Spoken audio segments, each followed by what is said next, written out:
They tried to steal everything from me, and they were my family. I won $1.2 million, and that was the worst day of my life. Not because of the money, but because of what the money revealed, the faces behind the smiles I'd believed for 40 years. My mother, my brother, my sister, they weren't congratulating me, they were plotting. If you think family can't be your most dangerous enemy, stay and listen to the story to the end. Press like and comment the name of the city you're watching. I want to know how far my story has come. I remember the exact sound the ticket made when I scratched it. That dry, papery scrape of a coin against silver coating. The kind of sound I'd made 100 times before and gotten nothing. My thumb moved slow, almost lazy, the way you do when you already expect disappointment. I was sitting in my truck in the parking lot of a gas station off Route 9, eating a lukewarm breakfast sandwich I'd grabbed from the counter, and I had the radio on low. Some country station playing something forgettable. The engine was off. I had 20 minutes before my shift started at Hargrove Distribution, and I'd bought the ticket out of habit more than hope. I don't even remember why I bought it that particular morning. I think I just needed something small to hold on to, something that felt like possibility, even if it was only worth $2 and a few seconds of dreaming. So I scratched, and then I stopped chewing. I looked down at the ticket again. Then I looked up at the windshield. Then I looked back down. My brain refused to do the math. It kept sliding off the numbers like they were written in a language I almost knew but couldn't quite read. I counted the zeros 4 times. 4. $1.2 million. I sat in that parking lot for 11 minutes doing absolutely nothing. I know because I watched the clock on my dashboard like it was the only real thing in the world. My sandwich went cold in my lap. The radio kept playing. Someone outside was arguing with the gas pump. Normal life was happening all around me, completely unaware that something had just cracked open inside my chest. I want to be honest with you about something, because if I'm going to tell the story, I'm going to tell it right. My first feeling wasn't joy, it was fear. My name is Darren Cole. I was 41 years old when this happened. I'd been working at Hargrove Distribution for 9 years, warehouse mechanic, which sounds more impressive than it is. I fixed forklifts and conveyor belts and the ancient HVAC units that wheezed through every summer like old men climbing stairs. I knew every square foot of that building. I wore the same 3 pairs of work pants on rotation. I drove a 2009 Dodge Ram with a crack in the passenger side window that I'd been meaning to fix for 2 years. I wasn't poor exactly, but I wasn't comfortable. I was the kind of broke that doesn't look like broke from the outside. I paid my rent, I paid my bills, I kept my fridge stocked with the basics.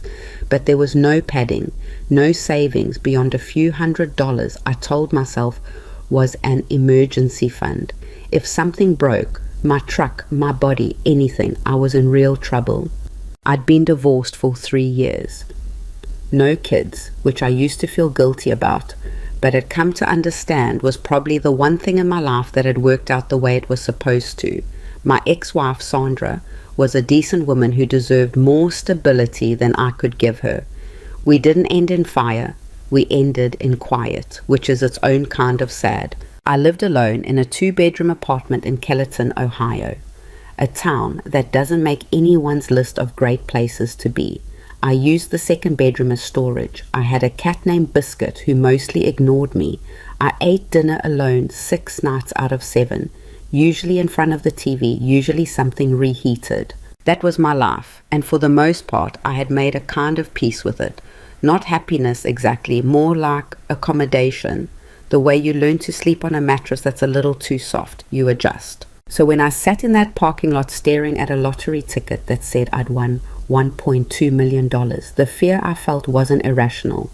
It was the fear of a man who had spent decades building walls around his quiet life, suddenly looking at something that was going to blow every single one of them down. I was right to be scared. I just didn't know yet how right. How? I called out of work that day. First time in 9 years I'd called out without being actually sick, And even then I felt guilty about it. I drove home, locked the door, sat at my kitchen table with the ticket flat in front of me, and I didn't touch my phone for 2 hours. I needed to think. I needed to figure out what to do, who to call, how this worked. I'd heard stories, lottery winners who went broke inside 5 years, winners who got hounded by strangers, winners who lost everything in ways nobody predicted. I wasn't naive. I knew the money was only the beginning of something complicated. What I didn't predict, what I couldn't have predicted, was that the complication would have my family's faces. On the third day after I won, I made a mistake. I told them, gang, I want to be fair here because fairness matters to me even when it costs me something. My family is not made up of cartoon villains.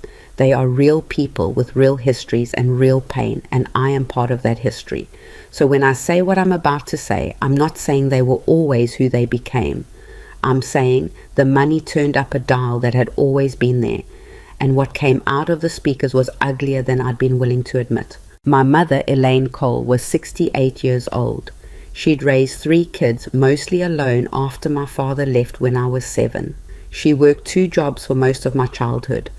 Days at a diner, evenings doing alterations out of the back bedroom. She was tough. She was proud.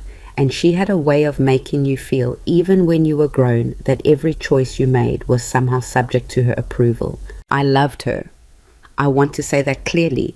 I loved her the way you love someone whose love for you was always real but always conditional, always one wrong step away from turning into disappointment. My brother Trent was 44, 3 years older than me. He managed a car dealership in a suburb south of Comingℹ and liked to talk about money in a way that suggested he had more of it than he actually did. Trent had a talent for seeming successful. New car every 2 years, nice watches, the kind of clothes that signaled ambition. But I'd seen the cracks. I knew he'd refinanced his house twice. I knew his marriage was stitched together with routine and avoidance. Trent had always looked at me the way older siblings look at the one who didn't quite measure up, with a mixture of dismissal and something I can only call low-grade contempt. My sister Vanessa was 38. She was the one I'd always been closest to, or thought I was. She'd moved back to Comingℹ 2 years earlier after a messy divorce of her own, and she was renting a place about 15 minutes from me. We had dinner sometimes. We texted. She sent me pictures of her dog. I thought we were close. I thought she was the one person in the family who saw me as a person rather than a supporting character in their own stories. I was more wrong about Vanessa than anyone. I called them on a Thursday evening. I remember I'd cooked actual food for the first time in a week. Pasta, real sauce, the kind of meal that takes effort. And I sat down with a glass of wine and my phone, and I told myself, this is good news. Good news should be shared. I called my mother first. Mom, I said, I need to tell you something. What's wrong? She said immediately. That was her default.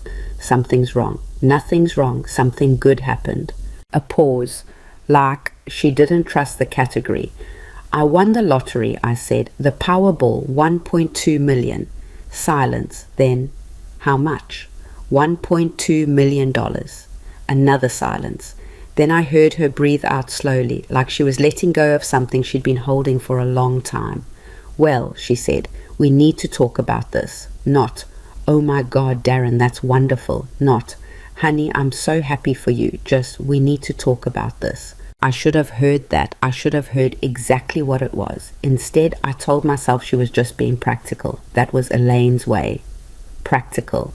I hung up and called Trent. His reaction was faster. He laughed loud and sudden and said, no kidding? Seriously? Darren, that's incredible. Man, he sounded genuinely excited, and maybe in that first moment he was. But then, before I'd even finished answering his first question, he said, listen, we should get together this weekend, the whole family. We should sit down and talk about this. There are smart ways to handle money like that. I know a guy. Trent, I said, I just found out 3 days ago. Right.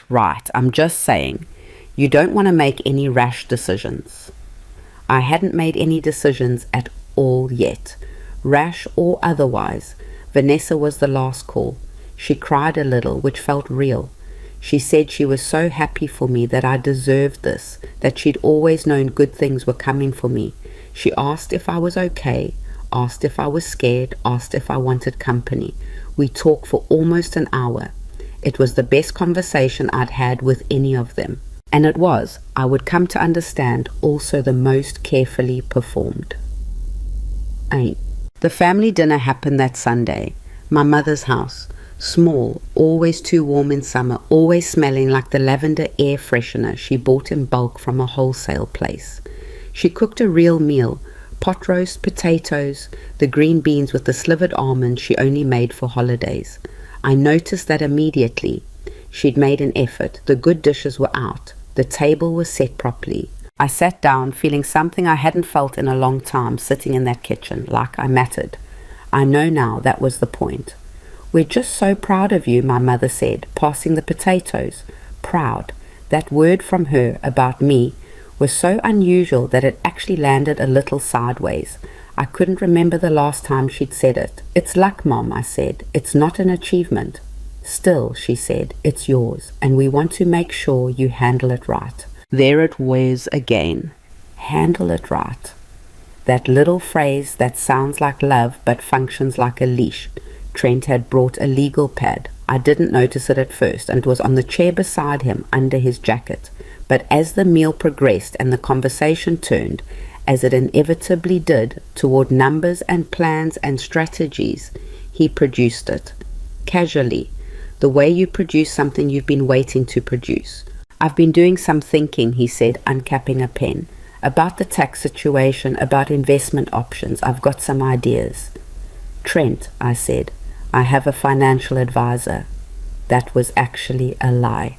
I didn't have one yet, but I'd already called around, and I had an appointment the following Tuesday with a firm in Columbus that a co-worker had recommended. I wasn't walking into this blind, I was being careful. Trent's pen stopped moving. You hired someone already? I'm looking into it. He and my mother exchanged a look. Quick, barely there, but I saw it. You want to be careful about who you trust, Trent said. There are a lot of people who will try to take advantage of you. The irony of that sentence coming from him in that room at that table. I did not understand it yet. I would. Vanessa was quieter than usual.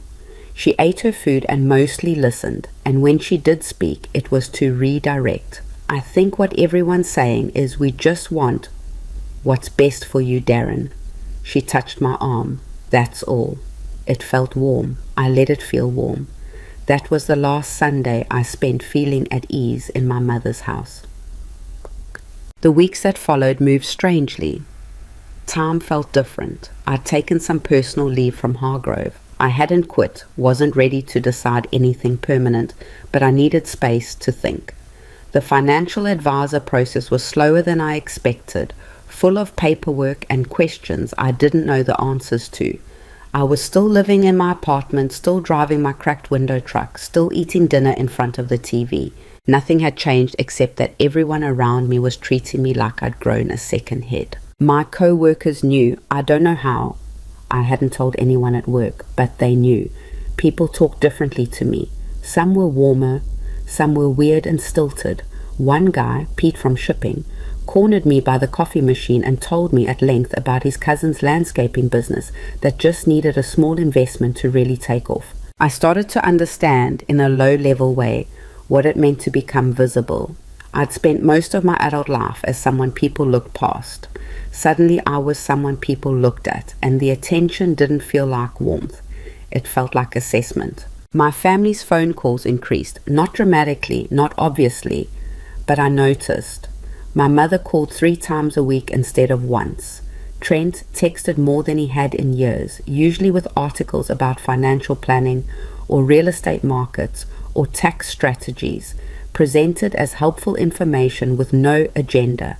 Vanessa stopped by my apartment twice unannounced, which she had never done before. The third time Vanessa showed up unannounced, I opened the door and her eyes went immediately to the boxes I'd stacked in the corner of the living room. I'd been doing some online shopping, nothing crazy, nothing extravagant, but a few things I'd put off buying for years. A good tool set, a better coffee maker, some books I'd wanted, new work boots that actually fit. "You're spending?" she said, just like that. Not hello, not how are you. "Vanessa," I said, "come in." She came in and sat on my couch and looked around my apartment with an expression I can only describe as audit-like, taking inventory. And then she said carefully, in the tone of someone trying very hard to sound casual, "I just worry about you, Darren. This is a lot of money for someone who's never had to manage a lot of money. And I know you're going through the advisor process, but I wonder if it would make sense to have family involved, just to protect you." "Protect me from what?" I asked. She looked at me like the question was naive. "From yourself, from bad decisions. I'm not saying you do anything wrong. I'm just saying someone who loves you should have some visibility." Visibility. That word sat in the room between us like a smell. "I appreciate the concern," I said. "I'm fine." She nodded. She smiled. She left. After she was gone, I stood in my kitchen for a long time. I thought about the word visibility. I thought about Trent's legal pad. I thought about my mother's quick look across the table. I thought about the pot roast and the good dishes and the slivered almonds on the green beans. I thought, something is happening here. And then I pushed the thought away because it was a terrible thing to think about your family. So deep. 2 weeks later, I found the paper. It was at my mother's house where I'd stopped by to drop off a birthday gift for her neighbor, Mrs. Pauly, who I'd known since I was a kid and who my mother was going to see that afternoon. My mother wasn't home when I arrived. She texted saying she'd be back in 20 minutes. I let myself in with the spare key I'd had for years. I wasn't snooping. I want to be clear about that because it matters to me. I was not looking for anything. I was just waiting. But I went to the kitchen to get a glass of water, and on the kitchen table, right there in the open, which is what makes me think she hadn't expected me early, there was a printed document, several pages, folded but not closed. The top page was showing. I saw my name. I saw the word conservatorship. My hand set the glass down very carefully. I read the visible text. It was dense, legal language, the kind that coats real meaning in layers of formality, but through the coating I could extract the shape of what I was reading. A legal filing, grounds for petition, the argument laid out in dry, formal sentences that Darren Cole might lack the capacity to manage a significant financial asset, and that a conservator, to be named by the petitioning parties, should be given legal authority over his financial decisions. The petitioning parties. I turned to the second page. Elaine Cole, Trent Cole, Vanessa Cole, my mother, my brother, my sister. I stood in my mother's kitchen for what felt like a very long time. Biscuit was home with me, but I wished he were there. I wished there were anything there to anchor me to something real, because the room felt like it was becoming slightly unreal. The lavender air freshener smell suddenly nauseated me. The good dishes were still in the cabinet. The pot where she made the pot roast was on the stove. I was shaking. I took a photo of both pages with my phone. Then I refolded the document exactly as I'd found it. I left the birthday gift for Mrs. Pauly on the counter. I wrote a note saying I'd had to leave, and I walked out. I sat in my truck for a while. Then I drove home and I called nobody because I didn't know any more who to call. I lay awake that night running it through my head. They think I can't manage the money. That was the stated reason. But that wasn't the reason. A person who genuinely loves you and worries about your financial competence sits down with you and asks questions and offers help. A person who genuinely loves you and worries about your financial competence doesn't draft legal documents. What they were doing, what my mother and my brother and my sister were doing was not love wearing the mask of concern. It was architecture, it was construction. They were building a cage around me and they were calling it protection. I thought about the timeline. Trent's legal pad had appeared at that first family dinner. Vanessa's unannounced visits had started within the first week. My mother's phone calls. the question about my spending, the word visibility, all of it clicked into place with the ugly clarity of something you should have understood sooner. How long had they been planning this? Was the dinner the beginning, or was it already further along? Had they talked before I even called them? Had there been conversations in those first hours after I'd told them? Conversations where strategies were already forming? I kept arriving at the same answer, yes, of course yes, and the answer to that question broke something in me. Not dramatically, not all at once, more like a hairline fracture you don't notice until the structure starts to lean. I had come into money, and my family's first instinct had been, how do we get control of it? Not, how do we celebrate him? Not, what does he need? Not even, is he okay? How do we get control of it? And they had wrapped that instinct in layers of fake softness, fake concern, fake love, and presented it to me as care. They had sat at a table with good dishes and pot roast and slivered almonds, and looked me in the eye and been kind to me in a way specifically designed to lower my defenses. I sat up in the dark at 2 a.m, and I said out loud to no one, I see you now. The next morning I called a lawyer, not a financial advisor, a lawyer. I didn't know many lawyers. I'd used one for my divorce, a quiet man named Gerald, who mostly drew up paperwork and gave me very sensible advice I mostly followed. I called Gerald's office first thing and asked if he handled civil matters involving family and estate. He didn't. His practice was family law, but not in the direction I needed. He gave me a name, Leona Mercer. She's not cheap, Gerald said, and she's not warm. But if someone is trying to legally maneuver against you, she's the one you want in the room.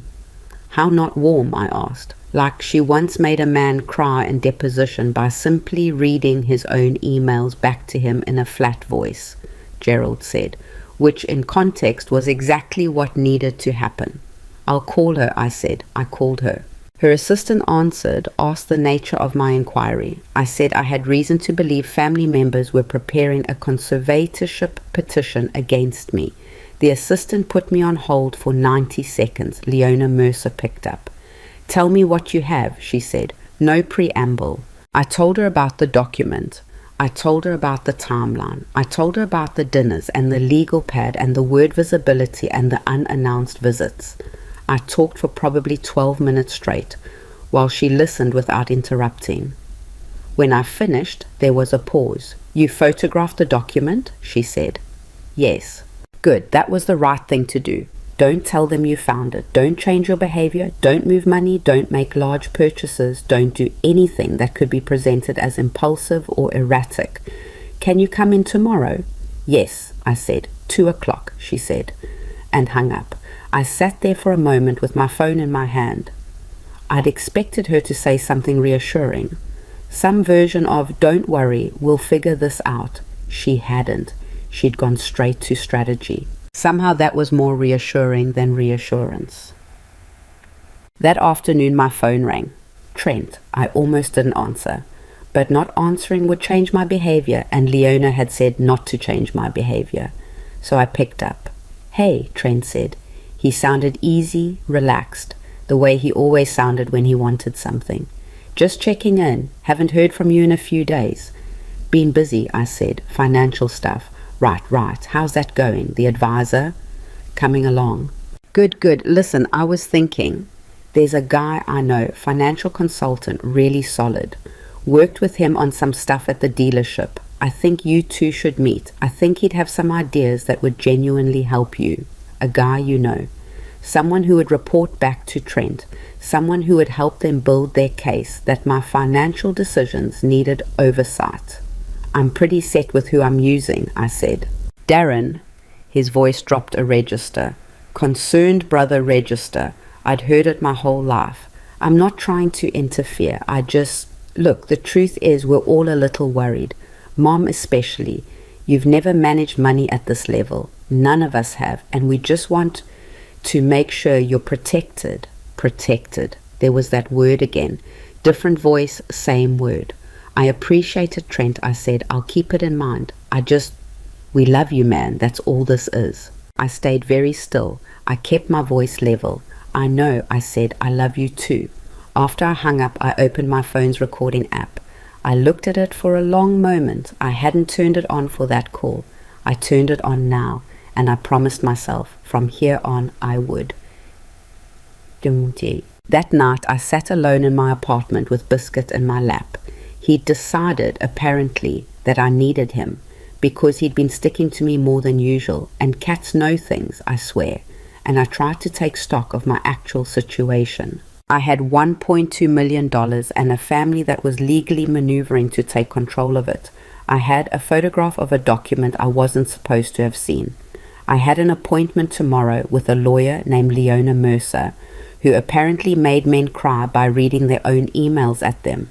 I had a recording app and a shaking certainty that the next conversation I had with any of them was going to feel different than all the ones before, because I knew. That was the thing that had changed. Not the money, not the threat, not even the betrayal. Though all of those were real and all of them hurt in ways I was going to be processing for a long time. What had changed was that I knew, and knowing I was realizing was not the worst thing. Knowing was power. Knowing, even painful knowing, even the kind of knowing that cracked the floor of your whole understanding of your own life. Knowing was something you could work with. I scratched Biscuit behind the ears. He purred, which he almost never did. Okay, I said quietly. To him, to myself, to the apartment, to the whole quiet weight of what I was carrying. Okay, we're going to figure this out. He blinked at me slowly. Outside, the summer night was warm and ordinary. Somewhere down the street, a car radio was playing something I didn't recognize. I sat there for a while, and then I started writing things down. The notes I wrote that night weren't elegant. They were scattered across 3 pages of a legal pad I'd bought at the dollar store, written in handwriting that got messier the further down the page I went, because my hand kept tensing up. I wrote down every conversation I could remember, the exact words, the exact phrasing, who said what and when. I wrote down the timing of everything, the dinner, the legal pad, Vanessa's visits, Trent's calls, the document on my mother's kitchen table. When I was done, I sat back and looked at the pages, and the thing that hit me wasn't anger. Not yet. It was something closer to grief, because laid out like that, in ink, in sequence, in the cold logic of a timeline, it didn't look like a family. It looked like a campaign. They had been planning this, maybe not from the very first phone call. Maybe in those first moments the excitement was real, but somewhere between my phone calls to each of them and that Sunday dinner, something had shifted. Someone had made a suggestion. Someone had said, wait, maybe there's a smarter way to handle this. And the others had listened, and they had started building. That was the part I kept returning to, lying in bed after midnight with Biscuit's weight on my feet. Not the betrayal itself, though that was bad enough. The planning, the deliberateness. You don't hire a lawyer and draft a conservatorship petition in 2 weeks without intent. Someone had researched it. Someone had made calls. Someone had sat down and thought, how do we take legal control of Darren's money? And they had arrived at an answer. The next morning I put on a clean shirt and drove to Leona Mercer's office. Her office was on the 4th floor of a building in downtown Columbus that looked like it had been designed to intimidate people before they even walked in. All glass and grey stone, everything very deliberate and cold. Her waiting room had 2 chairs, 1 small plant, and a receptionist who handed me a form without making eye contact. I filled it out. I sat down. 8 minutes later, Leona Mercer opened her office door. She was maybe 50, slim, with short grey hair she clearly had no interest in apologizing for. She wore a dark blazer and the kind of expression that suggested she had assessed you before you finished standing up. She shook my hand with 1 firm pump and gestured at the chair across from her desk. "Show me the photograph," she said. I pulled out my phone and passed it to her. She looked at the image for a long time without speaking. She zoomed in, she read. Her expression did not change. "This is a preliminary draft," she said finally. "Not yet filed, which means they're still in preparation phase." She handed the phone back. How certain are you of the signatures on page 2? I recognize them. My mother's handwriting I've known my whole life. Trent signs his name the same way he has since he got his first checking account, and Vanessa, she loops her V, always has. Leona nodded. And you've had no direct conversation with any of them about this document? No, they don't know I've seen it. Good, that's your advantage right now, the only one you have. Once they know you're aware, they'll accelerate. She folded her hands on the desk. Tell me everything again. Don't summarize. Every conversation, every detail. Take your time. I talked for 40 minutes. She took notes in a small, precise handwriting that I could barely read from across the desk. She stopped me 3 times to ask clarifying questions. Once about Vanessa's exact phrasing when she'd used the word visibility. Once about whether Trent had named the consultant he wanted to connect me with. Once about the date of the family dinner relative to when I told them about the winnings. When I finished, she was quiet for a moment. All right, she said. Here is your situation plainly. A conservatorship petition requires the petitioners to demonstrate that you lack the capacity to manage your own financial affairs. To succeed, they would need evidence or manufactured evidence of poor decision-making, instability, or impaired judgment. The fact that they are drafting this within weeks of your win suggests they expected to gather that evidence quickly, which means they are likely still gathering it. Your calls with Trent, your visits with Vanessa, conversations with your mother. Treat all of it as potential documentation. They're building a case, I said. They are building a case, she confirmed. The question is whether they're better at building theirs than we are at building ours. She paused. Are you willing to do what this requires? Because it will not be comfortable. You will need to record conversations with your family. You will need to behave around them as though nothing has changed while knowing everything has changed. You will need to be patient when patience feels impossible. I thought about the pot roast, the slivered almonds, the good dishes. Yes, I said. She nodded. Then we start now. Walking out of that building 40 minutes later, I felt something I hadn't felt since I'd sat in the parking lot scratching that ticket. Not fear, something else. The particular steadiness that comes when you stop trying to avoid something terrible and decide instead to walk straight at it. I drove home. I activated the recording app on my phone and synced it to a cloud backup, the way Leona had told me to. I charged the phone fully, and I waited. I didn't have to wait long. My mother called that same evening. Darren, she said, and her voice had that particular texture it got when she was building up to something. Warm on the surface, careful underneath. I was thinking, you should come over this weekend. I'd like to cook. Just the 4 of us. The 4 of us, her, Trent, Vanessa, and me, surrounded. Sure, Mom, I said. What day? Saturday around noon, and Darren, I wanted to ask you something. A small pause, rehearsed. Have you thought at all about your living situation, about whether your apartment is really suitable given everything? Suitable for what? For a man with your resources now. I just wonder if it might make sense to look at something more appropriate, something the family could help you find.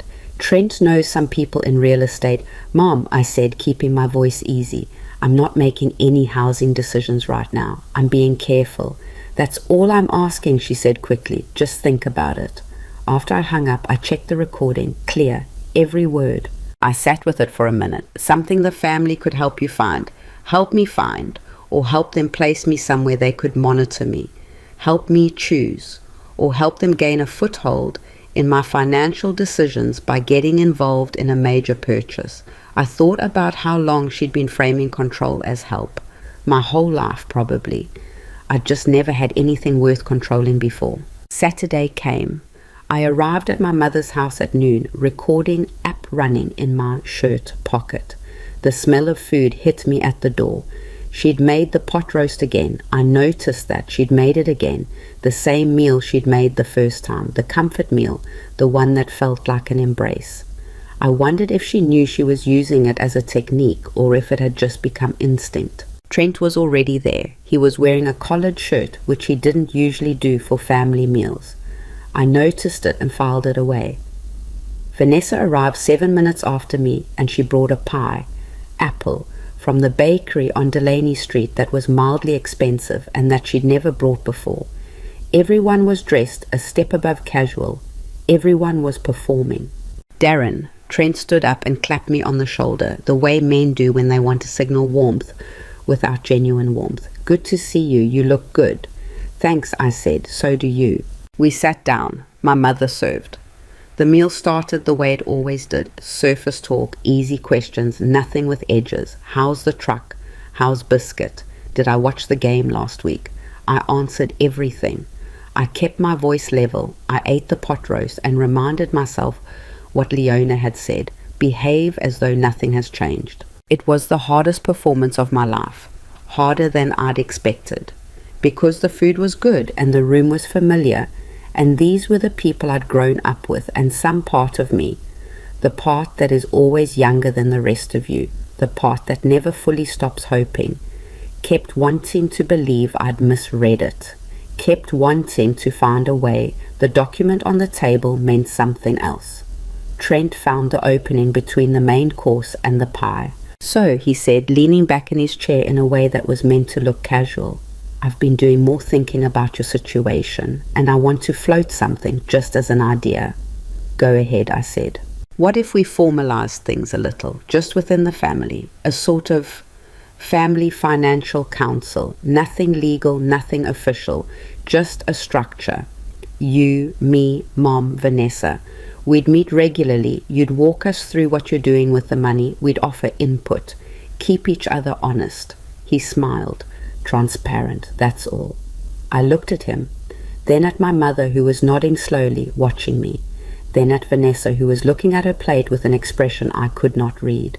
A family financial council, I repeated. Just a term. Call it whatever you want. And what would the input look like? He spread his hands. Advisory. We'd weigh in on major decisions, purchases, investments, that kind of thing, just to have checks and balances. Checks and balances. He'd actually said that in my mother's kitchen about my money. Checks and balances. A system of governance applied to my personal finances by people who had a documented legal plan to seize control of those finances, sitting presumably in a file somewhere. I thought about what Leona would say. I thought about the recording in my pocket. I'd have to think about it, I said. Trent nodded like that was fine, but something flickered behind his eyes. He'd expected a yes. He'd expected the meal and the warmth and the apple pie to soften me enough to get a yes. Vanessa looked up then, and for just a moment, just 1 second, I saw something on her face that wasn't part of the performance, something that looked almost like guilt. It was there, and then it was gone, replaced by her regular careful smile, and I would wonder afterward if I'd imagined it. I don't think I imagined it. More pie? My mother asked. Sure, I said, thank you. I drove home with the recording saved, synced, and backed up before I'd left the parking lot. I called Leona that evening and played her the relevant section over the phone. She listened without interrupting. Advisory input on major decisions, she said when it was over. That's establishing precedent. If they can document that you voluntarily sought their guidance on financial matters, it supports the argument that you recognized your own limitations. It's very clever. It's very calculated, I said. Yes, those things aren't mutually exclusive. A pause. You handled it correctly. Keep refusing without refusing clearly. Don't be hostile. Don't be definitive. You're thinking about it. You appreciate the concern. You'll be in touch. Every direct refusal gives them something to characterize as paranoia or stubbornness. Vagueness gives them nothing. How long do I do this? Until we have enough, she said. We're close, not there yet. Close, not there yet. I sat with that after I hung up, and I thought about what close meant and what they would look like. I thought about sitting in a courtroom somewhere watching my brother read from a legal pad. I thought about my mother's handwriting on a petition that called me incapable of managing my own life. I thought about 41 years of being the one who didn't quite measure up, who was quietly dismissed, who existed in their orbit as a kind of background presence, and how the money had changed that without changing it, had made me suddenly central without making me suddenly valued, had transformed me from invisible to visible in the worst possible way. It wasn't the money they wanted, or not just the money, it was the control. It was the satisfaction of putting me in a box labeled managed and clicking the lid shut. The money was just the reason finally to do what some part of them had always wanted to do. That thought was the one that kept me awake at 3 a.m, staring at the ceiling with Biscuit, warm and oblivious, beside me. The following week, Vanessa came by again. This time I was ready, phone in my pocket, recording running. I opened the door and she was standing there with 2 coffees from the place down the street, and an expression that was trying very hard to be sisterly and casual. I was in the neighborhood, she said. She was never in the neighborhood. She lived 15 minutes away and worked in the opposite direction. Come in, I said. We sat at my kitchen table with our coffees, and she talked for a while about nothing. Her dog, a thing that happened at her job, a show she'd been watching. I let her talk. I answered when she asked questions. And then, after about 20 minutes, she set her coffee down and looked at me with an expression she'd been working up to. Can I be honest with you, she said. Always, I said. And I meant it, though not the way she thought I meant it. I'm scared for you, Darren. She said it quietly, and the delivery was good. There was something in it that sounded like it might even be true. Not because I don't trust you, but because I know you. I know how you handle stress. You pull inward, you go quiet, and when things get complicated, you tend to just manage alone. And that works for regular life, but this isn't regular life. You're right that it isn't, I said. I've talked to Trent and to Mom, and we all feel the same way. We're not trying to interfere, Darren. We genuinely just want to be involved, to be there. Her eyes were steady, sincere looking. Can you just let us in a little? Can you just trust us? The word trust from her mouth in that moment was almost too much. I looked at my sister across my kitchen table. I thought about the fact that her name was on a document designed to strip me of my legal autonomy. I thought about every dinner we'd had, every text, every photo of her dog. I thought about how much I had trusted her and how completely that trust had been a liability she had chosen to exploit. And I kept my face very, very still. I hear you, I said. I really do, and I appreciate that you care. I'm just trying to be careful, same as everyone's telling me to be. She nodded. She reached across the table and squeezed my hand. That's all we want, she said. After she left, I sat alone in my kitchen for a long time. The coffee she'd brought went cold. Outside, a truck went past on the street. Biscuit padded in from the bedroom, looked at me, looked at the untouched coffee, and sat down. I picked up my phone and called Leona. She asked me to trust her, I said. While her name is on a document that would legally remove my right to make my own financial decisions. A brief pause on the other end. When Leona spoke again, her voice was the same as always, flat, controlled, calibrated, but she said, I know this is hard. It was the closest she'd come to acknowledging the human dimension of any of it. Coming from her, those 4 words landed differently than they would from anyone else. We have enough, she said then. I sat up. What? The recordings you've provided, combined with the photograph of the preliminary petition, combined with the timeline I've reconstructed, it's enough to mount a counter-argument. More than enough to challenge any petition they file. And I want to move before they file, because moving first changes the shape of this entirely. What does moving first look like? I asked. She told me. And for the first time since I'd scratched that ticket in a gas station parking lot, I felt something that was not fear, not grief, not the hollow, sick feeling of betrayal. I felt something with an edge to it, something pointed, something that moved forward instead of back. I felt ready. What Leona told me that night on the phone was simple, and it was the kind of simple that only sounds simple until you actually have to do it. We file a declaratory action, she said. We go to court before they do and establish on the record that you are mentally competent, financially capable, and that you have reason to believe an orchestrated attempt to undermine that legal standing is underway. We don't wait for them to set the terms. We set them. Can we do that? I asked. It's not standard, but it's not impossible, and more importantly, it changes the psychology of the situation. Right now, they believe they are hunters. Filing first tells them they've been watched. It tells them the prey had teeth the whole time.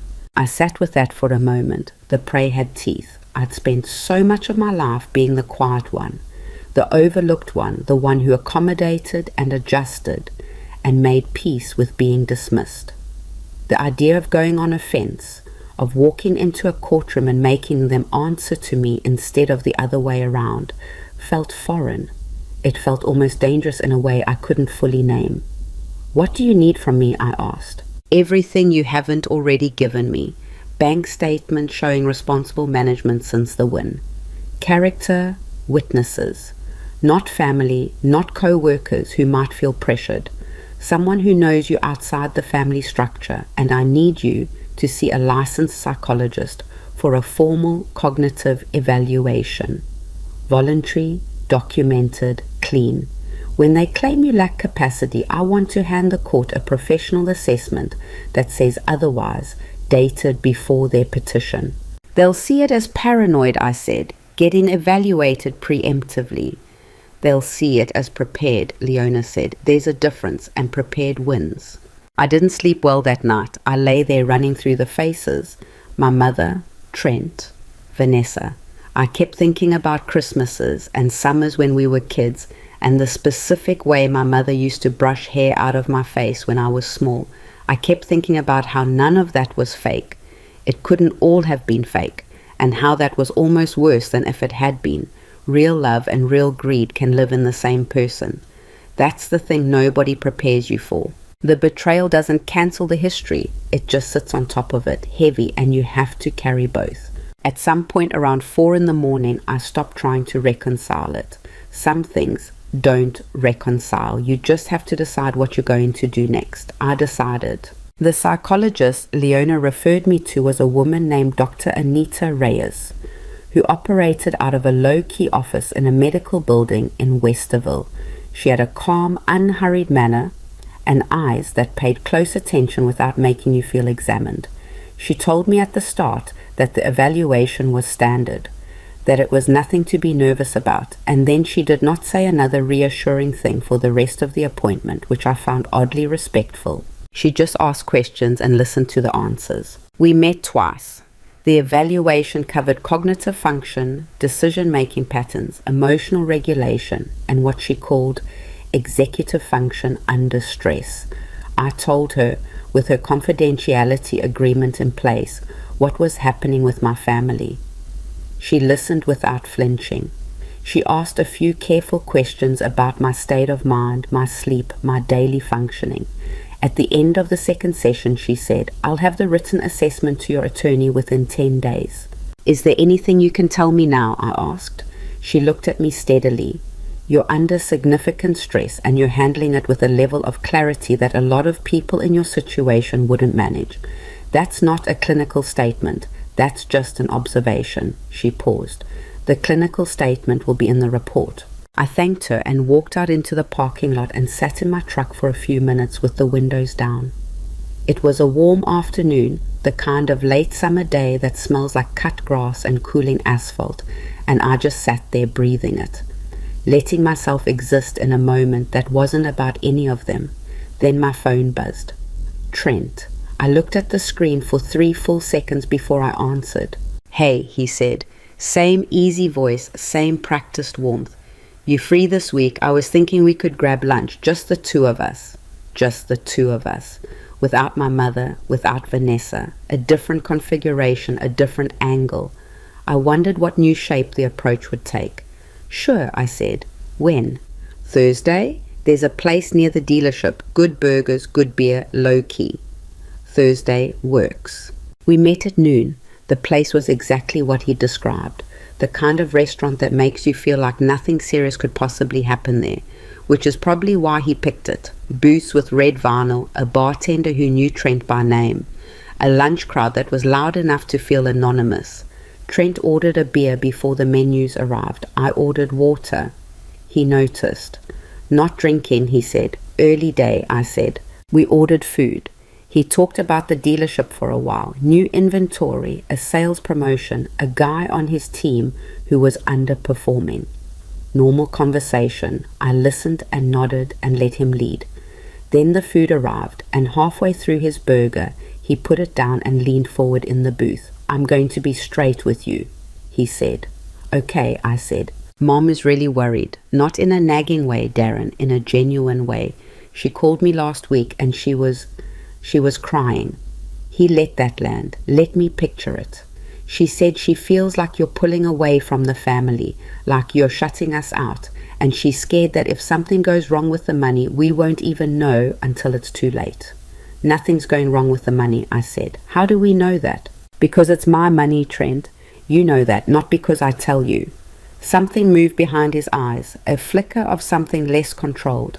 That's a little cold, don't you think? I'm not trying to be cold, I'm trying to be clear. He was quiet for a moment, picked up his beer, set it down.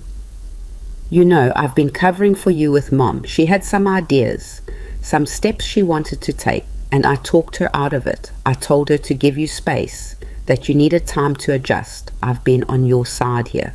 The recording was running in my pocket. I kept my face neutral. I appreciate that, I said. Do you? Because it doesn't feel like it, man. It feels like you've decided we're the enemy. I looked at my brother across the table, at the slight tension in his jaw, the careful positioning of everything, the casual restaurant, the beer, the mention of our mother crying, the claim of being on my side.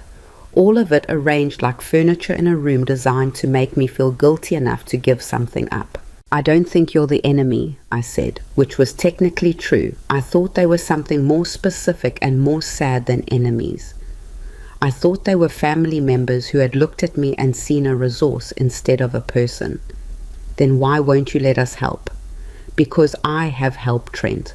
I have an advisor and an attorney, and I'm handling things methodically. There's nothing to fix. He went still. An attorney? I hadn't meant to say that, or maybe I had. Leona had said vagueness was protection, and she was right. But there's also a moment when a controlled leak is useful, when letting someone know that you know, without telling them how much you know, is its own kind of leverage. Just standard stuff, I said. Estate planning. Everybody with assets should have representation.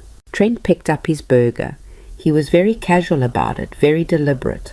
But the easy warmth was gone from his face, replaced by something more careful, more calculating. Smart, he said. Good thinking. We finished the meal. We said goodbye in the parking lot with a hug that lasted about 1 second and meant nothing. I drove home and immediately called Leona and told her about the attorney comment. She was quiet for a moment. That will accelerate things. I thought it might. It might be exactly what we need. If they believe you've lawyered up, they may file sooner rather than later, thinking they need to get ahead of you.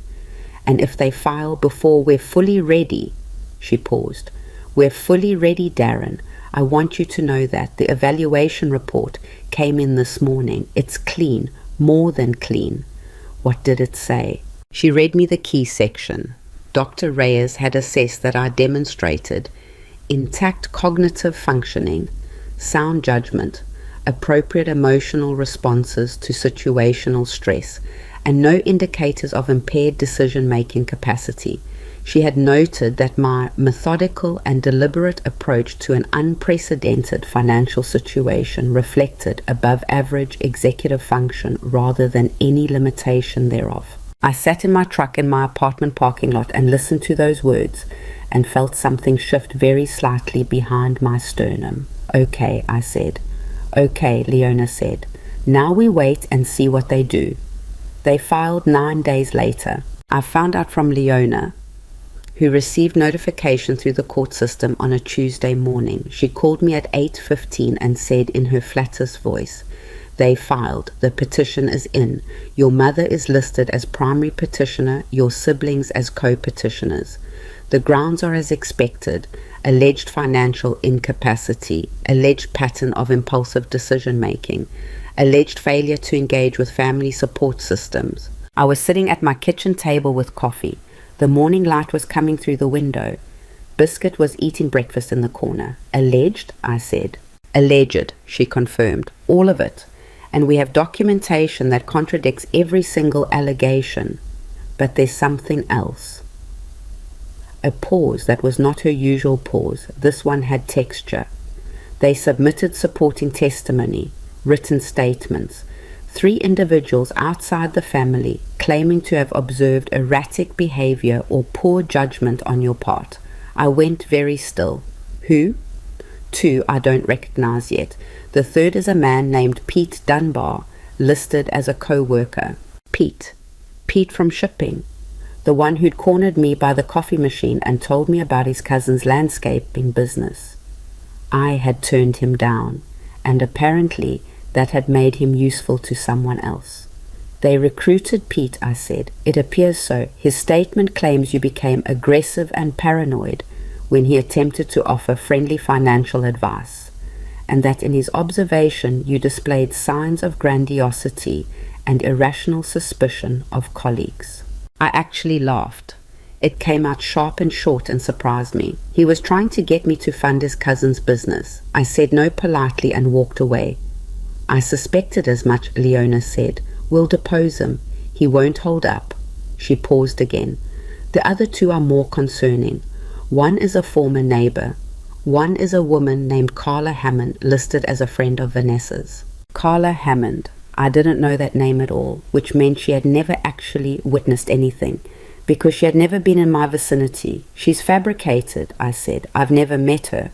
Which will become very clear very quickly, Leona said. But Darren, I need you to understand something. This is no longer a preliminary document on a kitchen table.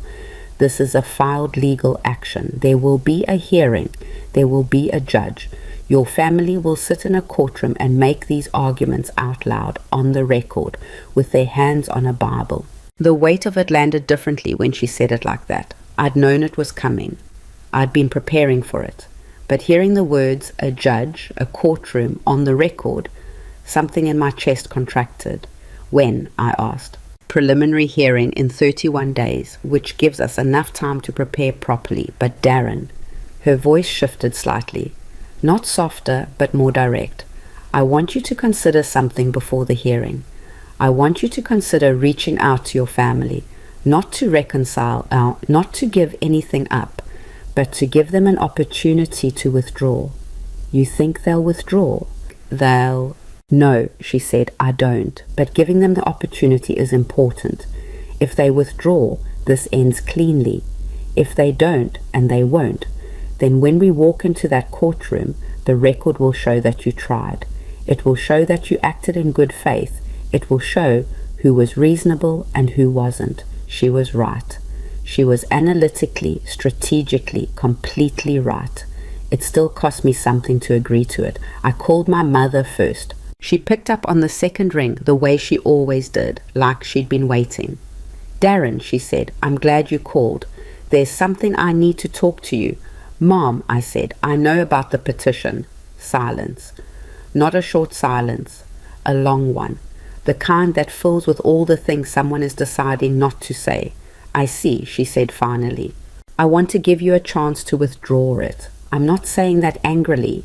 I'm saying it because you're my mother, and I'd rather this didn't happen in a courtroom. My voice was steady. I was proud of how steady it was. I am not incapable.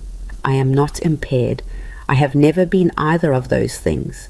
And whatever you've told yourself about why you did this, I need you to know that I know why. And it wasn't about protecting me. Another silence. Longer this time. You don't understand, she said quietly. You've never been good with money, Darren. You've struggled your whole life. Mom. I stopped her. I struggled because I didn't have enough of it. That's different from being incapable. You know that. You know the difference. A pause. Withdraw the petition, please. she breathed. I could hear it, Atis, that particular breath she used when she was marshalling something, preparing a response. I need to speak with Trent, she said. That's not a no, I said. Call me when you've decided. I hung up and called Trent's cell. He didn't answer. He texted back 14 minutes later. Not a good time. Can we talk this week? I replied. You filed a conservatorship petition against me. I'm giving you the chance to withdraw it. That's all. 3 minutes passed. Then, I don't know what you think you know. I stared at that text for a long time. I don't know what you think you know. Not a denial, not even close to a denial. Just a deflection dressed up as one. I put the phone down. I called Vanessa last. Her phone rang 4 times and went to voicemail. I left a message. Vanessa, it's me. I know about the petition, all of it, all 3 of you. I'm giving you the chance to step back from this before it gets to a courtroom. If you want to talk, call me. If you don't, then I'll see you at the hearing. She didn't call back that day. She didn't call back the next day either. On the 3rd day, she texted, 1 line. I'm sorry, Darren, I'm so sorry, but I can't. I read it twice. Then I put my phone face down on the table and sat there with it for a while. I can't. Not, I didn't do anything wrong. Not, you're misunderstanding the situation. Not, we did this out of love. Just, I can't. 2 words that contained, if you listen to them carefully enough, a whole confession. She was sorry. She knew. And she was doing it anyway. That was the moment I stopped grieving. Not because the grief went away, but because something else came and stood in front of it, something that was harder and quieter and more durable. The grief would come back. It came back many times after that, still comes back sometimes. But in that moment, I looked at those 2 words on my phone screen, and I understood finally and completely that I was done, waiting for them to be who I needed them to be. They had chosen. I would choose too. I picked up my phone and called Leona. They're not withdrawing, I said. I expected not, she said. Then let's prepare. The 31 days between the filing and the preliminary hearing were the longest of my life, and also, strangely, the most focused I had ever been. Leona ran our preparation the way a general runs a campaign. Methodical, relentless, with no tolerance for sentiment getting in the way of strategy. We met 3 times that first week alone. She walked me through every allegation in the petition line by line, and for each one she asked me the same question. What do we have that contradicts this? Sometimes the answer was a recording. Sometimes it was a bank statement. Sometimes it was simply the documented timeline of events, which on its own told a story that their narrative couldn't survive. The petition claimed I had displayed impulsive and erratic spending behavior. In the weeks following my win, my bank record showed I had spent less than $4,000 in that period. Tools, books, work boots, a coffee maker.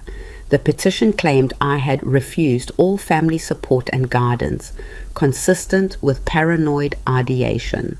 The recording showed I had engaged patiently with every conversation, responded thoughtfully, and never once raised my voice. The petition claimed witnesses had observed aggressive and grandiose behavior. One of those witnesses, Carla Hammond, had never been in my presence in her life. That last one was going to matter a great deal. Leona had filed a motion to depose all 3 outside witnesses before the hearing. It was granted. Pete Dunbar came in first. The deposition took place in a small conference room in Leona's building, a court reporter in the corner, Pete sitting across from Leona, with the expression of a man who had significantly underestimated what he'd agreed to. I was not in the room for Pete's deposition. Leona had advised against it, but she gave me a full account afterward, and I've replayed it in my head more times than I probably should. He lasted about 12 minutes, she said. His written statement claimed you became aggressive when he offered you friendly advice. I asked him to describe the incident precisely, where you were, what was said, the exact words he used and you used. He described a conversation by the coffee machine. I asked what day.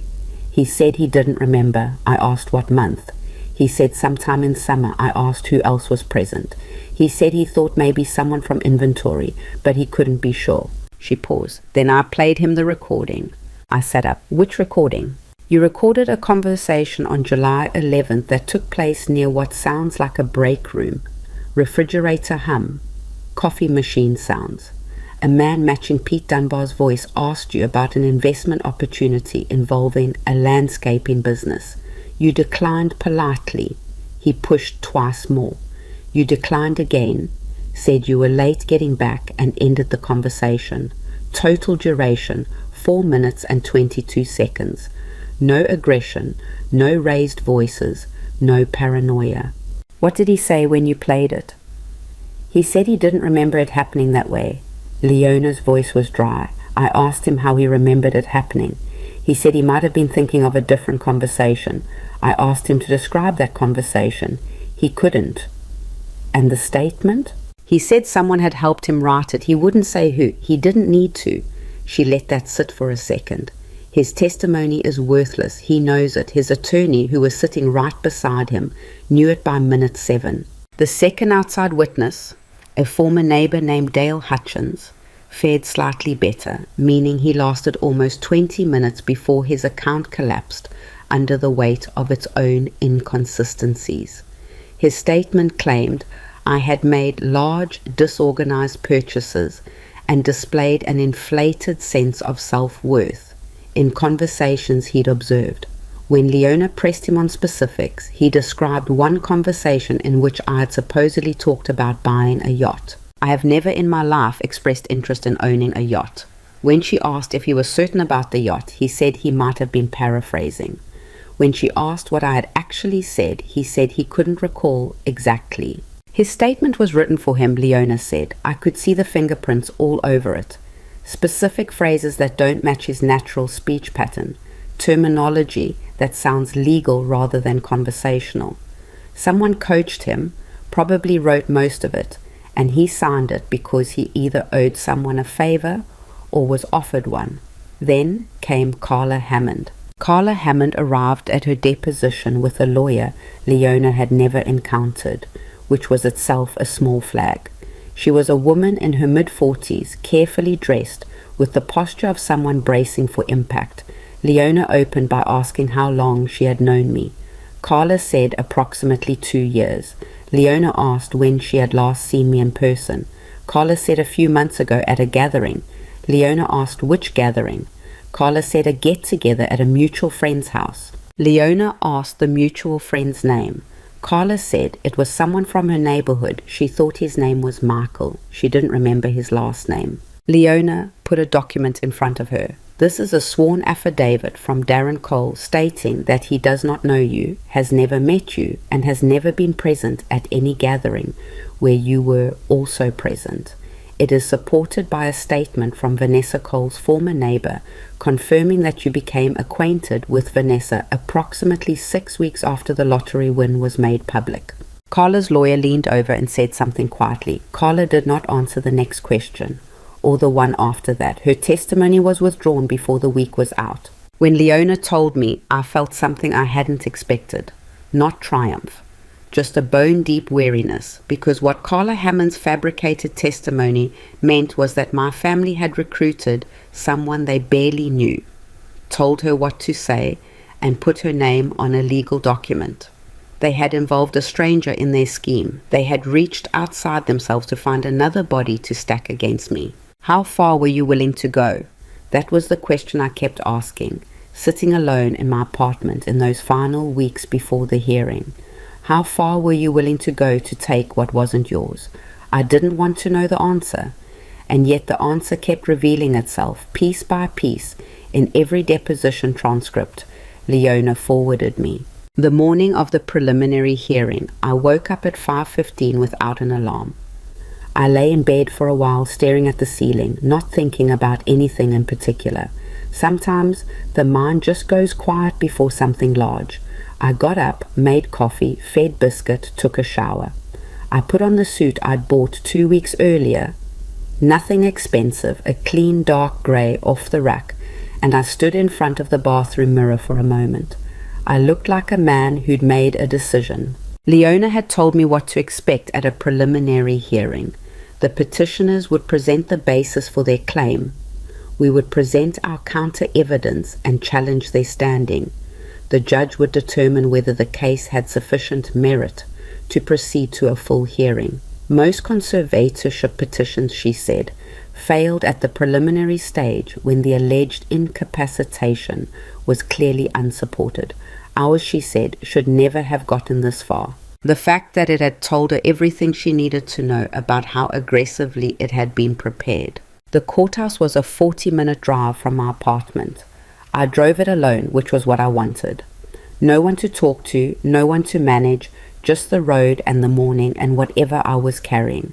I got there 20 minutes early. Leona was already in the hallway outside the courtroom, reviewing notes from a manila folder, her reading glasses on, her face doing nothing in particular. She looked up when I approached. "You look all right," she said, which from her was probably the equivalent of a standing ovation.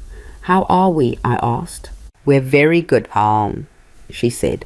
"Their 3 outside witnesses are effectively neutralized. Their recorded statements from you directly contradict the alleged behavioral patterns. Dr. Reyes' evaluation is in evidence. Your financial records are in evidence. Their filing is built on a foundation that no longer has any supporting structure." She closed the folder. "They know this. They've known it since their depositions fell apart. I expect them to arrive prepared to minimize rather than argue. Their attorney will try to reframe the petition as an act of concern rather than manipulation. Do not react to that characterization in any visible way." "I won't," I said. "Whatever they say in there, however they describe you, however they justify themselves, your job is to sit still and look like exactly what you are, which is a competent adult who was treated unjustly." "That's what I am," I said. She nodded, put her glasses away. "Then let's go in." The courtroom was smaller than I'd imagined from movies. Everything was wood-paneled and slightly worn, the way government spaces get when decades of difficult things have happened in them. There were a handful of people in the gallery. I didn't recognize any of them. The bailiff was reading something. The court reporter was setting up. My family was already seated at the petitioner's table when I walked in. I had not seen any of them since the Saturday meal at my mother's house, which felt like a lifetime ago. My mother sat between Trent and Vanessa, upright in a dark blue blazer, her hands folded on the table. She looked smaller than I remembered, or maybe I just saw her differently now. Trent was in a suit, expensive looking, the kind of thing he wore when he was trying to signal authority. He glanced at me when I came in and then looked away. Vanessa didn't look up at all. The attorney was a man named Grossman. I'd seen the name in filings, who had the practiced ease of someone who'd been in many courtrooms and lost some of them. He acknowledged Leona with a slight nod. She did not acknowledge him back. I sat down at our table. I set my hands flat on the surface in front of me, the way Leona had suggested, still, visible, nothing to read into. I did not look at my family. I looked at the judge's bench and waited. Judge Patricia Osai came in at 9:02. She was a woman in her 60s with close-cropped silver hair and the manner of someone who processed human dishonesty at an industrial rate and had accordingly developed a very refined nose for it. She reviewed the filing in silence for a moment, then looked up. "This is a preliminary hearing on the petition for conservatorship filed by Elaine, Trent and Vanessa Cole regarding the financial affairs of Darren Cole. The respondent has filed a counter-declaration of competency with supporting documentation. I've reviewed the pre-hearing submissions from both parties." She looked at Grossman. "Petitioners." Grossman stood. He spoke for about 15 minutes. I will say to his professional credit that he did exactly what Leona had predicted. He reframed everything as love. He used that word 9 times. I counted because it gave me something to do with my hands and my face while he said it. He described my family as deeply concerned relatives acting from a place of genuine love and care. He said the petition was not an attempt to control, but an attempt to protect. He characterized my financial advisor and attorney as signs of impulsive engagement with unfamiliar systems rather than responsible preparation. He described my refusal to involve my family as troubling isolation behavior. He said the word protect 7 times. After love, it was the runner-up. When he sat down, Leona stood. She did not raise her voice once in the next 22 minutes. She spoke at the same even pace she used in every conversation I'd ever had with her, and she dismantled the petition the way you take apart a poorly built structure, not with force but with simply removing each support until what remains cannot stand on its own. She entered the photograph of the preliminary petition document into evidence with the signatures dated 3 weeks before any court filing. She noted the timeline. The petition had been in preparation before a single concerning behavior had allegedly occurred. She entered my bank records for the 8 weeks following the lottery win. $4,000 in documented purchases, all reasonable. She noted that a man who spent $4,000 in 8 weeks on practical goods after receiving $1.2 million was not demonstrating impulsive behavior. She noted that the petitioners had characterized this as reckless, without defining what responsible spending would have looked like, because there was no definition, because any spending would have been characterized as reckless. The goalposts were never real. She entered Dr. Reyes's evaluation. She read the key findings in her flat, clear voice into the record. Intact cognition, sound judgment, no indicators of impaired capacity. She noted that the evaluation had been commissioned voluntarily by me before the filing, which was not the behavior of a man who did not understand his own situation. She entered the recordings. This was the part I had not fully anticipated, even though I'd made the recordings. Hearing them played in that room, in that context, my mother's voice, Trent's voice, Vanessa's voice, asking questions and making suggestions that now, stripped of the dinner table warmth and the pot roast smell, sounded exactly like what they were, was a different experience than I'd been prepared for. There was a particular moment in one of the recordings where Trent said, "You don't want to make any rash decisions," and hearing it in that courtroom, I felt my jaw tighten. I made it relax. I kept my hands still. My mother made a sound. I didn't look at her. I looked at the judge, who was looking at her notes with an expression that gave nothing away, which was somehow more unsettling to Grossman, I suspected, than any expression would have been. Then Leona entered the deposition transcripts from all 3 outside witnesses. She summarized each one briefly and accurately. Pete Dunbar had been unable to corroborate his written account when presented with audio evidence. Dale Hutchins had admitted his statement may have been paraphrasing. Carla Hammond had invoked counsel and subsequently withdrawn her testimony entirely, despite claiming a 2-year friendship with the respondent that was demonstrably false. She let that last one sit for a moment. Judge Osei looked up from her notes at the petitioner's table, not at Grossman, at the 3 people sitting behind him. My mother, Trent, Vanessa. She looked at them for about 4 seconds without any expression at all. Then she wrote something down. Grossman asked for an opportunity to respond to the deposition summaries. The judge granted him 10 minutes. He used them to argue that the witnesses' accounts, while imperfect, reflected a broader pattern of concern.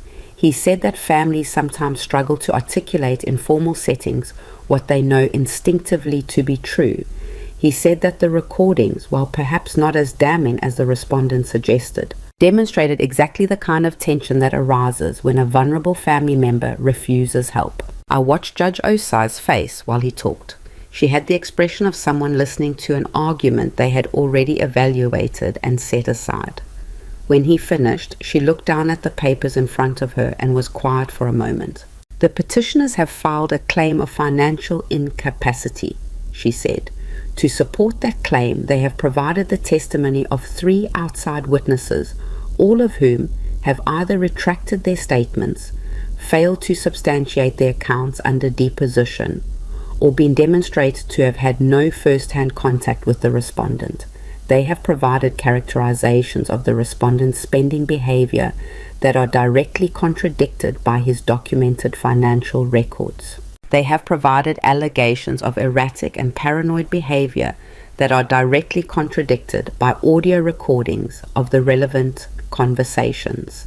She paused. They have also provided a preliminary legal document signed by all three petitioners that predates by 3 weeks the incidents they cite as grounds for concern, which means the grounds were constructed to fit the filing, not the other way around. The room was very quiet. The respondent, she continued, has provided a voluntary psychiatric evaluation demonstrating intact capacity, 5 weeks of financial records demonstrating responsible management, documented evidence of deliberate preparation, including legal and financial counsel, and multiple audio recordings that directly undermine the petitioner's characterization of his behavior. Another pause. There is no credible evidence of financial incapacity. There is significant evidence of a coordinated attempt to manufacture grounds for a claim that does not exist in fact. She closed her folder. The petition is dismissed. The respondent's counter-declaration of competency is entered into the record. The court finds no basis for further proceedings on this matter. She looked at Grossman over her glasses. I would encourage petitioners' counsel to have a thorough conversation with their clients about the legal and civil implications of submitting fabricated witness testimony in a court proceeding. That will be all. She stood. The bailiff called the room to order, and Judge Patricia Osei walked back into her chambers without looking at anyone. I sat still for a moment after she was gone. Leona put a hand briefly on the table beside mine. Not a touch, not quite, just a presence. And then she was gathering her papers with the efficiency of someone who had work to do next and was already thinking about it. I turned finally and looked at my family. Trent was talking in a low, urgent voice to Grossman. My mother was sitting very straight, her hands still folded, looking at nothing I could see. Vanessa was looking at me, just looking, with an expression I didn't have a name for, not guilt exactly, not grief, something in between, something that knew it had no right to ask anything of me. I held her gaze for 3 seconds. Then I stood up, picked up my jacket, and walked out of the courtroom without saying a word to any of them. In the hallway, I leaned against the wall and just breathed for a moment. The fluorescent lights hummed overhead. Someone walked past with a stack of folders. Normal courthouse sounds, normal life, moving at its normal pace. Leona came out 2 minutes later. That went as it should have, she said. Yeah, I said. She looked at me for a moment in the way she rarely did, actually looked with something behind it. You did the hard part, she said. Everything I did was only possible because you had the discipline to prepare, and the patience to wait, and the clarity to understand what was actually happening to you. She paused. A lot of people in your situation don't manage that. It was, I realized, the closest thing to a compliment she'd ever given me. Coming from Leona Mercer, it landed like an award. What happens now? I asked. For them? That depends on what they do next, she said. They could appeal. They won't. There's nothing to appeal. The dismissal was clean. They could face sanctions if the fabricated testimony is pursued further, though that's a separate process. Mostly what happens now is nothing. They have nothing left to use. She picked up her briefcase. What happens now for you is the more interesting question. I thought about that all the way back to my truck. I sat in the courthouse parking lot for a few minutes with the engine running, not going anywhere yet. What happens now? I had won. The word felt small for what it actually was, because winning wasn't quite right. I hadn't gained anything I hadn't already had. I just stopped something from being taken. And yet the effort of stopping it, the weeks of recordings and depositions and sleepless nights and performances of normalcy while knowing what I knew, had hollowed me out in a way that victory didn't automatically fill. What happens now? I put the truck in drive. I had a few ideas. The drive home from the courthouse took 40 minutes. I know because I watched the clock the same way I had watched it in that gas station parking lot. The morning everything started, like time was something I needed to account for, to make sure I was still inside it. I didn't feel the way I thought I would feel.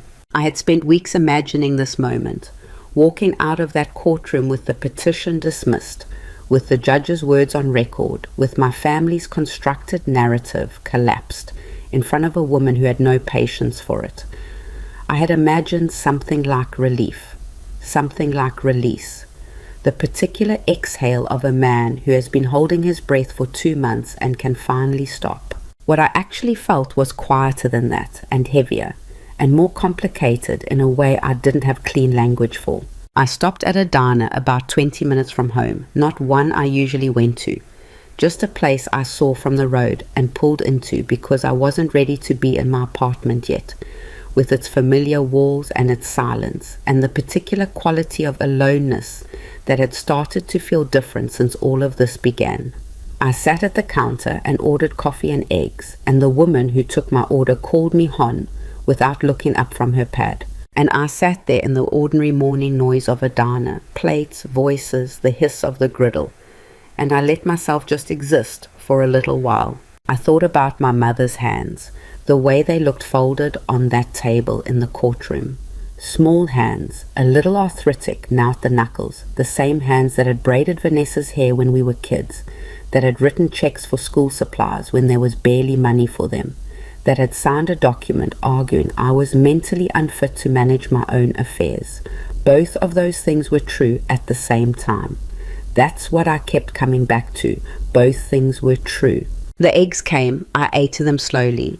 The coffee was not good, too thin, a little burned, and I drank it anyway. I left a 20 on the counter for a $12 meal, and the woman called "Thank you, Hon" at my back as I left, and that small, impersonal kindness sat in my chest in a way that surprised me. I drove the rest of the way home. I walked in, set my jacket over the chair, and stood in the middle of my living room. Biscuit came in from the bedroom, looked at me with the unhurried assessment that cats apply to everything, and then walked over and sat directly on my feet. I reached down and scratched his ears. "Okay," I said. "So now what?" That question took me about 2 weeks to start answering.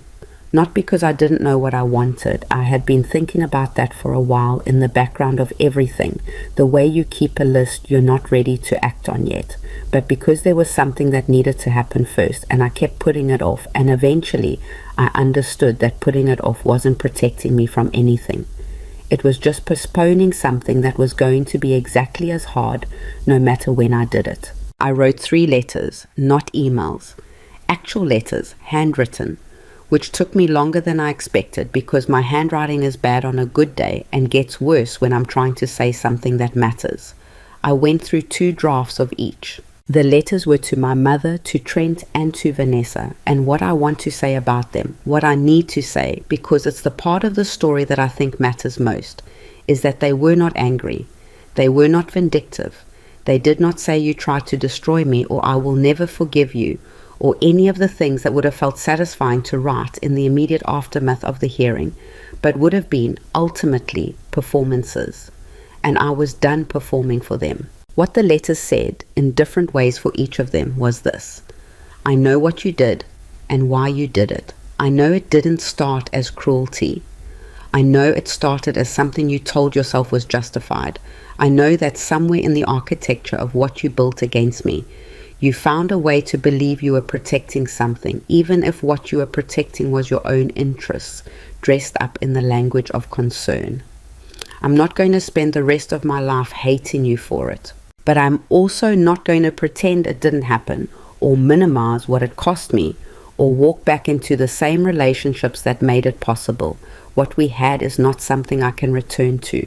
What comes after this, if anything comes, will have to be built differently and from scratch, and that is not my work to do alone. I told each of them I wished them no harm. I meant it. I told each of them not to contact me. I meant that too. I mailed the letters on a Thursday morning at the post office 2 blocks from my apartment, and I walked home in the early October air, cool now, the leaves just starting to turn, and I felt something settle in me that had been unsettled for a very long time. Not peace exactly, more like the particular steadiness that comes when you stop waiting for something and accept that the waiting is over. My mother did not respond. Trent called once 2 weeks later and I did not pick up, and he did not leave a message. Vanessa sent a text that said only, "I read your letter 3 times. I don't know what to say. I'm sorry. I looked at it for a long time. Then I put my phone down. I did not respond because there wasn't anything left to respond to. Sorry is a door, not a bridge." And I had stopped waiting at doors. The house came next. I had known for a while what I wanted, the shape of it, the feeling of it. Even before I had the money to make it real, I wanted water. I'd always wanted to be near water in a way I'd never been able to explain to anyone without sounding like I was reciting something from a brochure. There's just something about the way sound moves near water, the particular quality of quiet it creates that had always felt to me like the place my nervous system wanted to live. I found it in early November, a lakeside property about 40 miles north of Kellerton. Not grand, not impressive by any objective measure, but exactly right. A house built in the 1970s, 2 bedrooms, a porch that ran the full length of the back, a dock that needed work.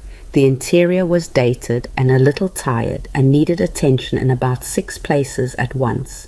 The realtor, a practical woman named Sue, who was refreshingly uninterested in overselling, said, "It needs work. I'm not going to tell you otherwise." "I'm a mechanic," I said. "I like things that need work." She nodded. "Then you'll be happy here." I put in an offer that afternoon. The closing took 3 weeks. I moved in on a grey December day with 2 truckloads of furniture, some old, some new, nothing expensive, everything chosen because I wanted it rather than because it signaled anything to anyone. I carried boxes in myself because I didn't yet have the kind of friends you call for moving help, which was a fact I was aware of and intended to address. Biscuit rode in the cab of the truck in his carrier, complaining for the first 20 minutes and then going to sleep because he was a cat, and that is what cats do. The first night in the house, I sat on the back porch with a beer and listened to the lake. It was too cold to be comfortable. I sat out there anyway for almost an hour. The water was dark and moving slowly, and somewhere across it a light was on in another house, and the sky above was very big and very quiet. I thought, this is mine. Not because I won it or fought for it or survived something to get to it. Mine because I chose it. That was the part that felt new, the choosing. For most of my life, I had accommodated and adjusted and worked within whatever space was left for me after everyone else had taken what they needed. I had made peace with a mattress that was too soft. I had eaten dinner alone in front of the TV and told myself it was fine. It wasn't fine. It was just what was available. Now something different was available, and I was sitting on a porch in the cold in December listening to a lake, and it was mine. The restoration business came together slowly, the way things that are built right tend to. I'd spent my whole career fixing things, mechanical things, industrial things, systems and components that other people had given up on. I understood the work. What I didn't know was the business side, and I spent 3 months learning it before I spent $1 on it. I took a small business course at the community college in the next town. I met with my financial advisor, a quiet, thorough woman named Dana Spellman, who had the organized mind of someone who genuinely loved order. And we mapped out a budget that let me start small without risk.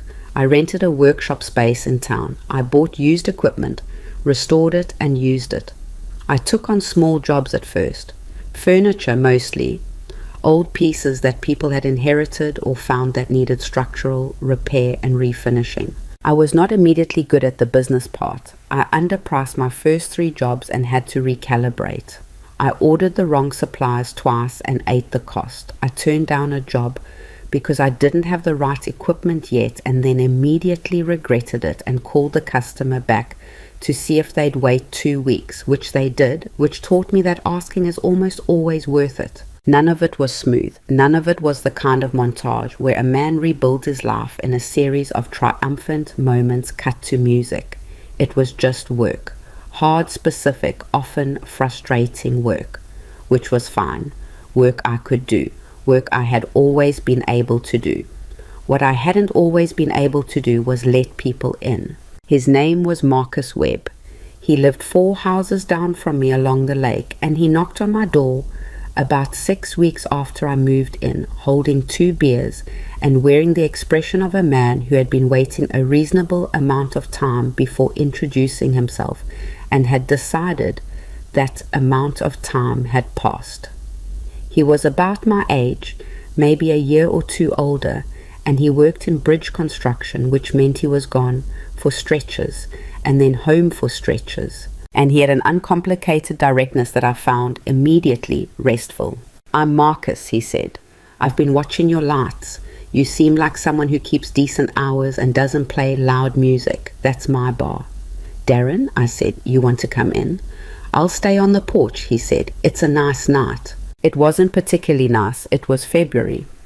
But we stood on my porch and drank the beers and talked about the lake and about the house and about bridge construction, which turned out to be genuinely interesting. He didn't ask me what I did for money or how I'd come to be there. When I eventually told him, over a different conversation a few weeks later, that I'd won the lottery and that the aftermath had been complicated, he said, "That sounds like a lot," and didn't push for more, and didn't treat me differently afterward. That was the moment I understood he was going to be a real friend. I met others slowly, the way you do in a small community when you're not trying too hard. Sue the realtor, who turned out to know everyone and have opinions about most of them. A woman named Grace at the hardware store, who knew more about restoration techniques than I did and was not shy about sharing. A retired contractor named Boyd, who started stopping by the workshop on slow afternoons, nominally to give advice, but mostly, I suspected, because he missed having something to do. None of these relationships were dramatic. None of them announced themselves as significant. They just accumulated over months into a life that felt inhabited rather than merely occupied, a life where people knew my name, not because I had money, but because I showed up, because I fixed things, because I listened when they talked and said honest things when they asked what I thought. It sounds simple. It was and it wasn't. There were nights. I want to be honest about this because honesty is the only thing that makes any of this worth telling. There were nights when I sat on that porch with the lake making its sounds and the cold coming in off the water, and the grief came back. Not dramatically, not as a breakdown, just as a low, persistent weight in the chest. I missed my mother, not the mother who had put her name on a petition to strip me of my autonomy, but the mother who had worked 2 jobs to keep us fed, who had braided Vanessa's hair, who had written checks for school supplies when there was barely money. I missed Vanessa the way she had been, or the way I had believed she was. I even occasionally missed Trent in the abstract way you miss a version of someone who may have only ever existed in your own hoping. That grief was real, and I let it be real. I didn't try to argue myself out of it or tell myself it was weakness. It was just the cost of something. You don't get to be betrayed by people you love without it costing something. That's not a character flaw. That's just how the accounting works. What I didn't do, what I refused to do, was let that grief pull me backward, back into relationships that had been built on my smallness, on my need to accommodate, on the particular loneliness of being surrounded by family and still not seen. I had made a decision in that courthouse parking lot, sitting in my truck with the engine running and 31 days of preparation behind me and a dismissed petition on the record. I had decided what kind of life came next. I was going to keep deciding.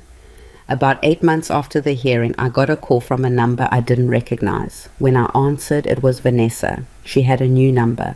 I almost hung up. I want to be honest about that. I almost hung up and I didn't, and I'm not entirely sure why.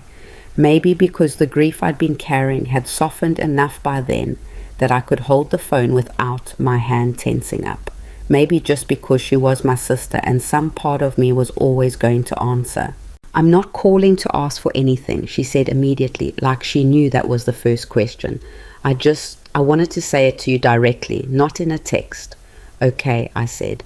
"What I did was wrong. All of it. The petition, the conversations, I told myself it was about you, that we were doing it for you, and I knew somewhere that wasn't true. I knew from pretty early on, and I did it anyway." Her voice was not steady. She wasn't performing steadiness, which was different from every conversation we'd had in those awful months. "I don't expect you to forgive me. I'm not calling to ask you to. I didn't want to leave it at a text message." I stood at my kitchen window looking out at the lake for a while without saying anything. "How's Trent?" I asked finally. Not because I particularly wanted to know, but because I was buying myself time to find what I actually wanted to say. "He and Mom aren't speaking much," she said. "After the hearing, things kind of fell apart between all of us." A pause. "I think we all handled the fallout of it in different directions." "And you?" "I'm in therapy," she said, "which I probably should have been in for years." A short, rough laugh. "My therapist thinks I have a difficulty distinguishing between protecting people and controlling them. I think she's right." That honesty cost her something. I could hear it. "I appreciate you calling," I said. Are you okay? Are you doing okay?" I looked out at the lake. The morning light was on it, silver and moving. Marcus had texted earlier about coming by that afternoon to help me with a section of the dock I'd been repairing. He'd said he had opinions about dock construction, which was probably true. I had work in the shop, an old writing desk I was refinishing for a woman in town who had told me it was her grandmother's. Biscuit was asleep in a patch of sunlight on the kitchen floor. "Yeah," I said, "I'm doing okay." "I'm glad," she said, and I believed her. We talked for a few more minutes. Nothing heavy, nothing that tried to resolve anything. When we hung up, I stood there for a while, not sad exactly, not relieved exactly. Somewhere between the two, a door had opened a crack, not a bridge, still just a door, but it was open rather than closed, and for now that was enough to note and then set aside. The writing desk took me 4 more days to finish. The woman who picked it up, whose name was Ruth, and who had the particular energy of someone who cared deeply about objects and the histories attached to them, stood in my workshop and ran her hand over the refinished surface and pressed her lips together in a way that said she was not going to cry, but it was close. "It looks like it did when I was 7, she said. "Good," I said. She left. I swept the workshop floor and locked up and drove home along the lake road with the windows down, the fall air coming through, and pulled into my driveway and sat for a moment before going in. I thought about the ticket, the coin against the silver coating, the dry papery scrape of it, and the numbers that wouldn't compute. I thought about my mother's hands and Trent's legal pad and Vanessa's 2 words, "I can't," and the moment I had taken a photograph of a document on a kitchen table and understood that something had already changed, that I was already in a different story than the one I'd thought I was living. I thought about Leona Mercer's flat voice reading a psychiatric evaluation into a courtroom record, and the sound of Pete Dunbar trying to explain something he couldn't explain, and Judge Osie's 4 seconds of silence directed at 3 people who had run out of things to say. I thought about what Leona had said to me in the courthouse hallway. "You did the hard part." She was right, but the hard part hadn't been what I'd expected. It hadn't been the recordings or the depositions or the performance of normalcy while knowing what I knew. Those were difficult, but they were tasks. You complete tasks. You check boxes. You get to the end. The hard part was the grief, carrying it without putting it down in the wrong places. Understanding that you can love people who have betrayed you and still refuse to let them back into your life. Understanding that protecting yourself from people who hurt you is not the same as punishing them. Understanding that the boundary isn't anger. It's just a line you draw because you finally understand where you end and where the damage begins. That was the hard part. That was the thing I'd had to learn without a roadmap in real time while everything else was happening. I got out of the truck, walked to the porch, sat down in the chair I'd put there for exactly this. For sitting, for looking, for being exactly where I was without needing it to be anything more than that. The lake was doing what lakes do in October, moving slow, going silver at the edges where the light was fading, making that particular sound that is not quite silence and not quite noise. A heron stood at the far end of the dock I'd repaired, perfectly still, doing whatever herons do when they stand perfectly still. I watched it for a while. Here is what I know now that I didn't know the morning I scratched a ticket in a gas station parking lot. Money doesn't create who people are. It just removes the reasons they had for hiding it. The greed was always there. The need for control was always there. The particular way my family had always looked at me, as someone to be managed rather than known, that was always there too. The lottery didn't make any of it happen. It just turned on the lights. And here is the other thing I know. You can survive the turning on of the lights. It is disorienting and painful, and it will cost you things you thought were permanent. But on the other side of it is something that feels more like real life than anything you had before, because real life is what you're left with after you stop pretending. I'm 42 now. I live on a lake in a house that needs ongoing attention, which suits me fine because I like things that need attention. I run a restoration business that is small and honest and growing at a pace I'm comfortable with. I have a friend named Marcus who doesn't care about my bank account, and a regular coffee with Boyd on Tuesday mornings, and a cat who has finally, after considerable time, decided I'm acceptable company. I talk to Vanessa occasionally. Not often, not comfortably, not yet, but occasionally. Trent has not attempted contact, and I have not initiated any, and I don't know if that's permanent or just where we are right now. My mother sent a card at Christmas, a store-bought card, no personal note, just her signature. I looked at it for a long time, then I put it on the windowsill where I could see it from the kitchen table. I'm still not sure what that means about me that I put it there. Maybe it doesn't have to mean anything. The heron on the dock spread its wings, held them open for a moment, and then folded them back in. It did not fly away. It just spread them and closed them like it was checking to make sure they still worked. I understood that. There are days when I still feel the weight of what happened.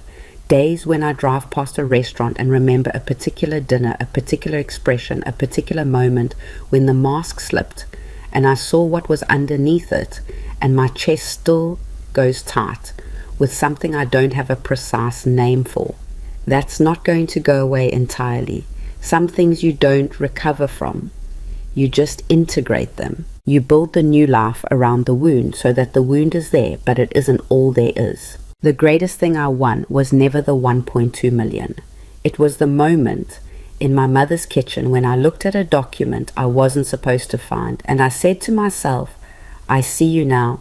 And instead of looking away, which was what I'd spent my whole life doing, looking away from things that were uncomfortable, accommodating, adjusting, making peace with the mattress that was too soft, instead of looking away, I picked up my phone and I took a photograph. That was the moment, not the ticket, not the courtroom, not the dismissed petition, or the judge's 4 seconds of silence.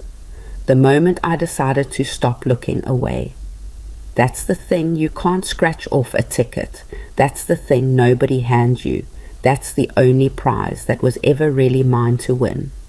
And I won it in a kitchen that smelled like lavender air freshener, with my heart hammering and my hands steady, looking at the truth and deciding it was something I could survive. I could. I did. The lake kept moving. The heron stayed where it was. Somewhere inside, Biscuit was probably asleep in my chair. The light was going the way it does in October, slow and golden and unhurried. The way light behaves when it has nowhere more important to be. I sat there until the dark came in. Then I went inside and made dinner and ate it at the kitchen table instead of in front of the TV, and thought about nothing in particular. That was enough. That was finally exactly enough.